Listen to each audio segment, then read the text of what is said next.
พนโฮงแข็งเวียงจันทร์เนาะเดี๋ยวข้าพเจ้าจะพาเข้าไปเลาะชมทางในเนาะอันนี้ก็เป็นออกตนญาติโยมเพิ่นได้มาถวายปัจจุปัจจัยล่อพระพุทธรูปองค์ประธานองค์ใหญ่เนาะน้ำหนักประมาณ5 ต้นสาธุเพิ่นได้ดีนะ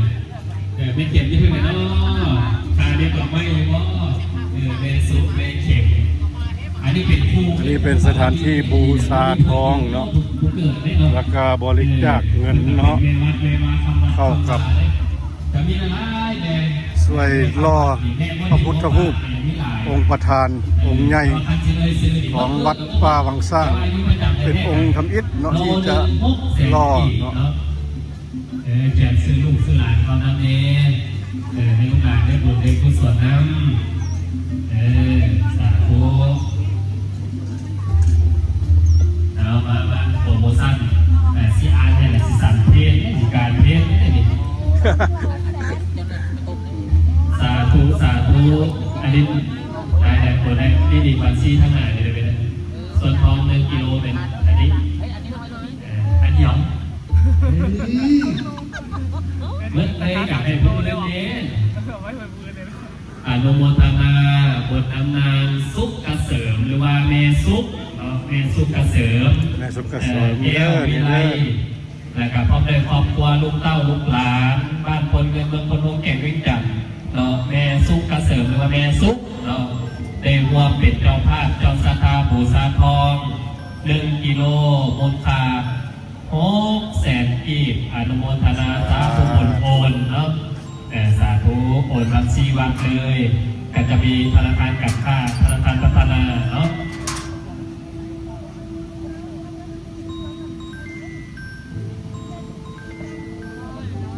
แม่สุขได้โอน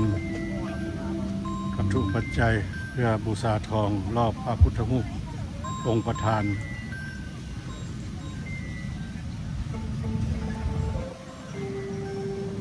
นี่เป็นสถานที่เพิ่นรอบพระพุทธรูปองค์ประธาน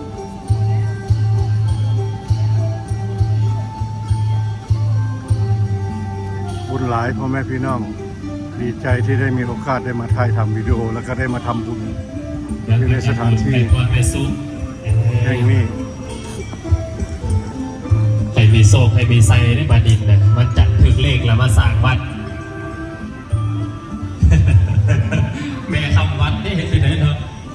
เมื่อไหร่พอได้มาวัดเด็กโอ้ยบ่อุ่นใจเนี่ยเมื่อไหร่มาวัดเด็กก็ดีใจ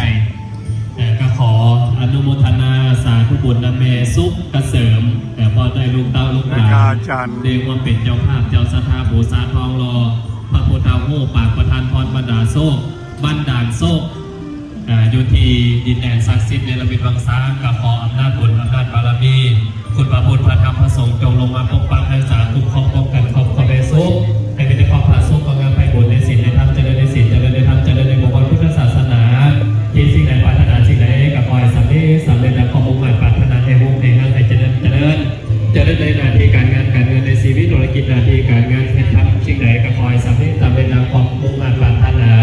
โดยอายุวันนั้นสุขภาพมันยืนนะครับพรสุขีดีกายุโกภวะพิวัฒนาสิริสานิจาวัฏปัจจานิโนจัตตารธรรมวัฏเกยุวันโนสุขังอาลังโภคปัตตาจานิทุกขปายปัตตาจานิปายสุขปัตตาจานิสุขโหตุสัพเพปิปาลิโนอิตาวตาจามิสัพพะรังปุญญสัพพะรังสัพเพเทวะอนุโมทันตุสาธุอาจารย์สมบูรณ์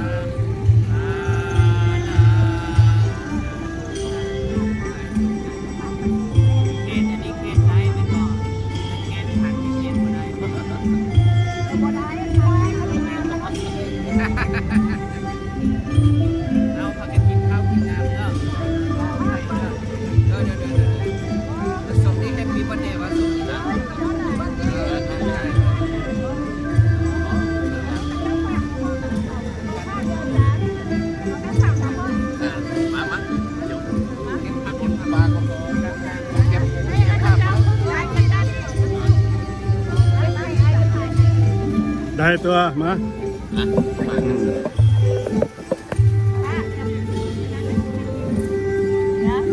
พระเดชบูชาทองจำนวน3 กิโลมูลค่า1,500,000 กีบอนุโมทนาสาธุบุญนะครับพรสุขีติกายุโกภวาภิวาทนาสีนิสานิจังวุฒาปัญจนิโนจัตตโรธรรมวัฏันติจะเป็นว่าเป็นพอวัดพอวาเดวัดเดวาเนาะสาธุขอพรฝาบาทเลยไหมส่วนปัจจัยได้ซื้อมาให้พระลูกเลยเนาะเอามาพี่เรียกกันได้อันนี้พ่อแม่ก็ฝาบาทเลยใช่ไหมนะอาจารย์บุญเนี่ยคนนี้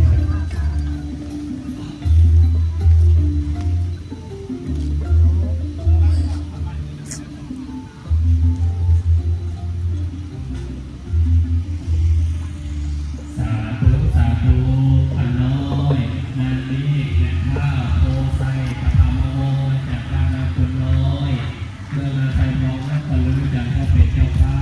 เจ้าสถานบูชาทอง มื้อนี้ข้าพเจ้ามีโอกาสดีส่งหักคนลาวได้มาถ่ายทำวิดีโออยู่ที่วัดป่าวังสร้างมื้อนี้เป็นงานพิธีแต่งตั้งเจ้าอาวาสวัดป่าวังสร้างและก็เปิดพิธีตั้งวัดใหม่อยู่ที่บ้านพลเงินเป็นพรญาติโยมเขาเลยเนาะ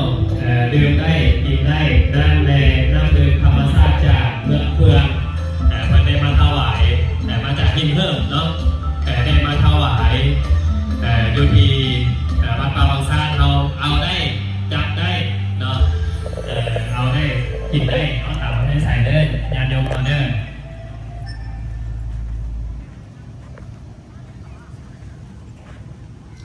สาธุส่วนปัจจัยเป็นมาปอนลูกขันอยู่ในนอกไปเนาะส่วนทองเป็นเอาไปฝาบาท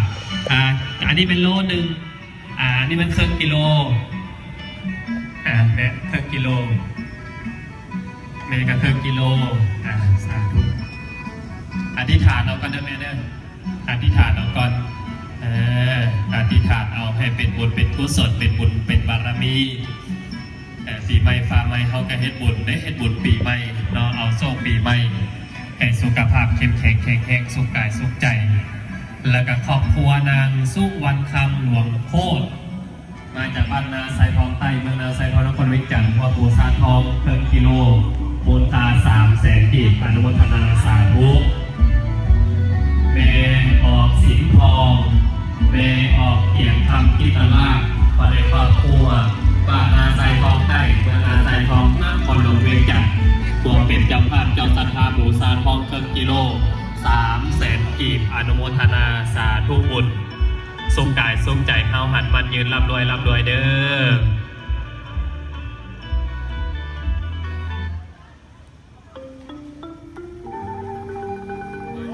โดยอัลโลเลยพอ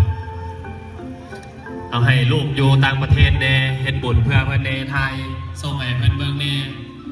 ให้เพื่อนได้ความให้ได้บุญน้ำพอน้ำเมย์เนาะ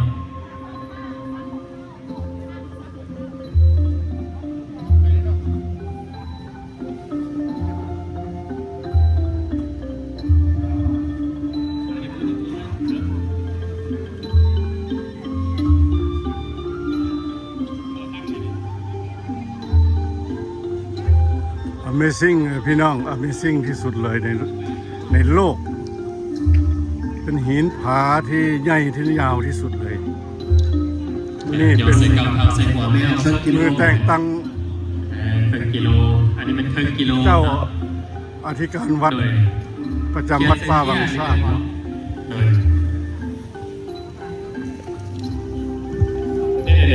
ปักไฟข้างหลังนี่แม่เมื่อเลยเสียบข้างหลังก็ได้ตัวเธอได้เลย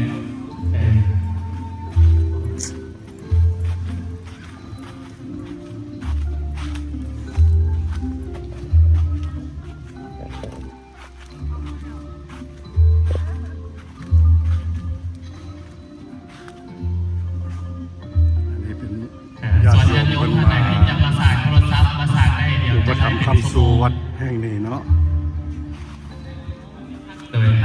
นำอนุโมทนาบุญนำเท้าสุวรรณโมนะพุทธัง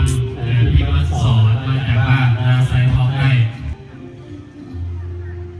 ปีนี้เราทำงานกันปีนี้ทำเรื่องนี้เพื่อเทมัน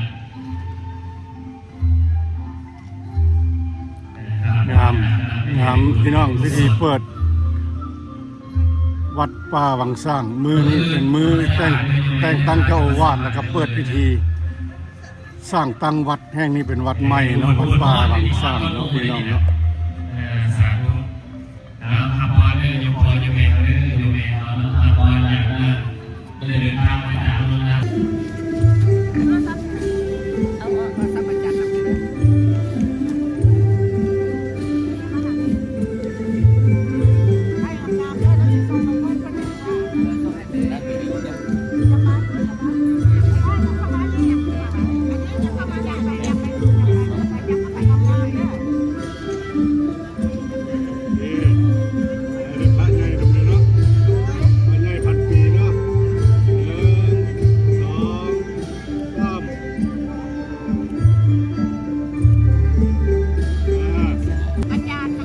ช่อง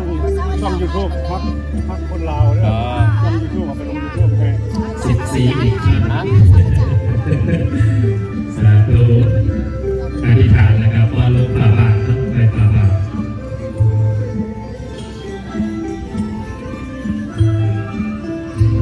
ฮัลโหลขอประชาสัมพันธ์ถึงนักเรียนรัก67เจริญพรลงมาพากันท่าประธานอาหารอยู่ทางด้านลงนักเรียนเอาเนาะทางปกสต้องหลอนตำรวจเอาเจริญพรลงมาทางด้านลงเนาะได้ทำประทานอาหาร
พระใหญ่1,000 ปีเนาะ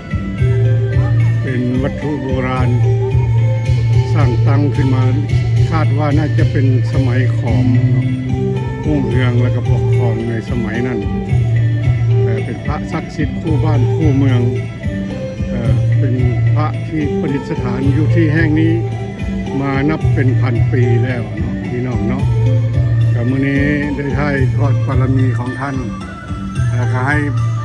ชาวโลกหรือว่าพ่อแม่ประชาชนที่เบิ่งอยู่ทางบ้านได้เบิ่งได้ชม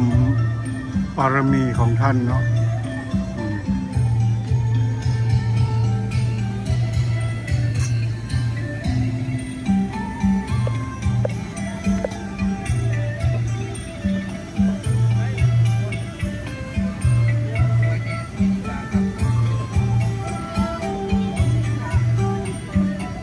ใหญ่โตมโหฬารพ่อแม่พี่น้องงานเพิ่นมื้อนี้สาธุขออนุโมทนาบุญนำตะกันนะครอบครัวทางเจ้าภาพจิตศรัทธาที่มาจาก USA เนาะซึ่งนั่นหนาป้าทางโดยทางคณะครอบครัวของทางพีเตอร์เนาะนำมาวงไม่ออกยังน้อยเนาะอาดิสาบอกนะครับเอดิก้าเนาะนำมาวงแล้วก็มีบุรีนั่นโดมินิกเนาะนำมาปงแล้วก็ไลดาเนาะไลดานำมาปงผมเลยตั้งครอบครัวเป็นจำนวนปัจจัยอยู่600,000 กีบอยู่วัน1 กิโลเนาะทองสาธุขออนุโมทนาบุญเด้อเนาะจะได้จังหวัดพรอีกทีหนึ่งแล้วก็ตามมาด้วยแสดงศรัทธาครอบครัวทั้งพอออกป้อนป เดียมท่องสวรรค์นะครับแม่ออกเป็นมานี่เดียมท่องสวรรค์จำนวนปัจจัย600,000 กิโลวัตต์ทอง1 กิโลเนาะสาธุขออนุโมทนาบุญเด้อในกระตามมาด้วยศรัทธาครอบครัวของแม่ออกเกตมานี่ศรีหานุวงศ์เนาะพร้อมด้วยครอบครัวเป็นจำนวนปัจจัยอีก300,000 กิโลวัตต์ทอง1 กิโลเนาะสาธุคอยอายุมันคนเห็นเด้อเนาะเอาพรเป็นภาษาบาลีเด้อบัดนี้เด้อสุเกียรติกาโยโกภาวะอภิวาทนาสิริสานิจังพุทธาปัจจานิโนจาตารโอธรรมาวทันติอายุวันโนสุขังขอมารวมในงานบุญของพวกเราเพื่อเป็นงานบุญในมื้อนี้เนาะเวลาเริ่มตั้งแต่เวลา 13 โมงเป็น13 โมงเป็นต้นไปเนาะแต่มีพิธีในการเต่าโฮมกัน2 โมงเราจะได้มีพิธีในการเปิดไฟเนาะเปิดบัตร ค่อยๆเลาะ ทั้งป่าจะได้เป็นคือว่าได้มาสร้างมาสาทั้งป่าจะสมบูรณ์ออกเป็นใหญ่มากสร้างมาสาพัฒนาคือว่าได้เห็นตัวเมืองสีวิไลขึ้นเดียการแต่เก่าที่เราเคยมาเนาะในการสร้าง ได้กระบวนวันคืนเมื่อนี้กันด้วยในสิ่งต่างๆของมนุษย์อันว่าคนไทยสัญญาสุนีมาต่อปานาสิ่งใดก็ขอให้ได้ของมนุษย์บางคนใจเลือนคนยาสุดจดเงินใส่แค่สมัยจีนสอยไทยสัญญาไม่ยังกันเลยนะแต่ปรารถนาบางสิ่งปรารถนาหากระพบบางสิ่งปรารถนาหาพบแต่กันจะต้องบ่ได้ เดินสตาร์ของเราเลยมาแล้วกามากราบขอ สถานที่บนนี้สวยงามหลายพ่อแม่พี่น้อง มาจากในพันตีมาที่ไหนเนาะ วันที่แต่งตั้งเจ้าวาดมื้อนี้เนาะ เป็น พี่น้อ ส ง ถานป่าไว้เป็น แล้วก็เป็นพิธีเปิดวัด เปิดวัดเป็นวัดป่าวังสร้างบ้านคนเงินเมืองบุญโฮมแข่งเวียงจันทร์ บาดาลโซ่อีก ที่สร้างตั้งขึ้นมื้อนี้ ซึ่งก็ย้อนตัวอย่างกระดังโลเบ้าเนาะเลยกระดังบุญเบ้าเพื่อเกี่ยวข้องในอื่นดีใจฝากตัวในการ เดี๋ยวจะพาพ่อแม่พี่น้องไปเลาะโรงทานเนาะอันนี้เป็นภาพบรรยากาศที่เปิดวัดป่าวังสร้าง เขาทำกันแต่สังฆทานของเราการเลยรวมกันรับประทานอาหารสักทีและกินบริการพาเราเพื่อทำบรรยากาศและทำกันแต่สังฆทานของเราการที่ได้มอบของเองมารวมรวมผู้ชมแม่สถานที่บนนี้พี่น้องสวยงามหินผาใหญ่ยาวคล้ายๆปลาวานปลาโลมาหรือมั้ง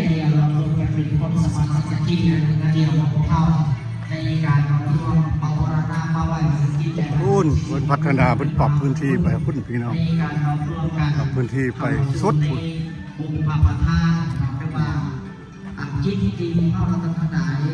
นี่ก็เป็นสถานที่โรงทานเนาะแต่ว่ามื้อนี้โรงทานก็บ่มีญาติโยมมาหลายเท่าไหร่เนาะ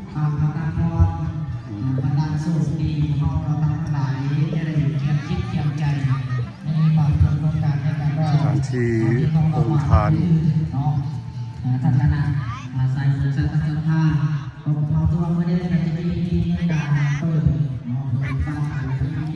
ทานสาธารณสุขแขวงเวียงจันทร์เนาะอันนี้เนาะสถานที่เป็นโรงทานเทพธิดาธรรมนครหลวง ขอสู่ขอพรเก่งจิตเก่งใจต้องเข้าการสิทธิเป็นพรได้เนาะตั้งเดือนนี้ก็จะเป็นภาคส่วนพิธีในการให้ทางคณะสาธารณตาพวกเขาได้รวมกันในการบูชาทองเนาะกิโลหนึ่งเป็น600,000 กีบเริ่มออกได้เนาะถึงกิโลตกอยู่300,000 ก็เป็นออกตนญาติโยมเพิ่นมาทำบุญทำทานมาเฮ็ดโรงทานนะครับหลังจากประสงค์เพิ่นสรรอาหารแล้วก็ทางญาติโยมก็กินข้าวสามัคคีกันตามเท่าที่ศรัทธามีเนาะพี่น้องเนาะ การเข้าสู่ โอเคมาฮอนนี้ข้าพเจ้าก็เก็บภาพบรรยากาศ ที่พวกเขามี ประมาณนี้ก่อนให้ท่านผู้ชมได้รับชมเนาะพ่อแม่พี่น้อง ถือว่าบุญนี่ พบกันใหม่ในคลิปหน้าสำหรับคลิปนี้สบายดี